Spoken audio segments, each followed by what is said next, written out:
કે કોઈ પણ સમાજના યુવક કે યુવતી, આપણો બ્રાહ્મણ સમાજ નહીં, કોઈ પણ સમાજનો યુવક કે યુવતી જ્યારે કોઈ પણ દીકરી મોટી થાય અને ઘરેથી ભાગી જાય ત્યારે એના મા બાપને ઘણું વેઠવું પડે છે, ઘણી તકલીફો સહન કરવી પડે છે અને એના કારણે સમાજમાં મોઢું બતા જેવું કે રહેતું નથી.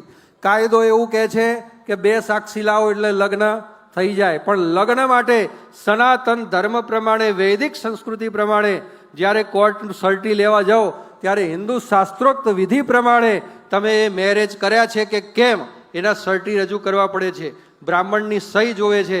અને આજે એક મહત્વનો દરેક સમાજ માટે આપણે ઠરાવ કરીએ કે કોઈ પણ ભાગેલી દીકરી હોય અને ભાગેલું જોડું હોય એના કોઈ પણ બ્રાહ્મણોએ ક્યારે લગ્ન કરાવવા નહીં. આ બહુ મહત્વનો ઠરાવ છે. એ માત્ર બ્રાહ્મણ માટે નહીં પણ દરેક સમાજ માટે આ મહત્વનો ઠરાવ છે કે કોઈએ લગ્ન કરાવવા નહીં. અને જે કોઈ પણ બ્રાહ્મણ એ લગ્ન કરાવશે એને બ્રહ્મ સમાજ તરફથી શિક્ષાત્મક દંડ કરવામાં આવશે, એની ખાસ નોંધ લે.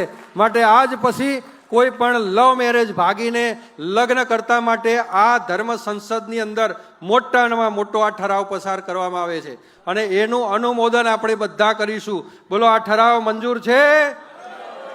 હા, તો આ પ્રમાણે બધા બ્રાહ્મણોને આપણે એલર્ટ કરી દેજો. આજ પછી કોઈ પણ દીકરી હોય, કોઈ પણ જગ્યાએ લવ મેરેજ થતા હોય તો કરાવવા નહીં. મા બાપની સંમતિ હોય તો જ એ લગ્ન કરાવવા.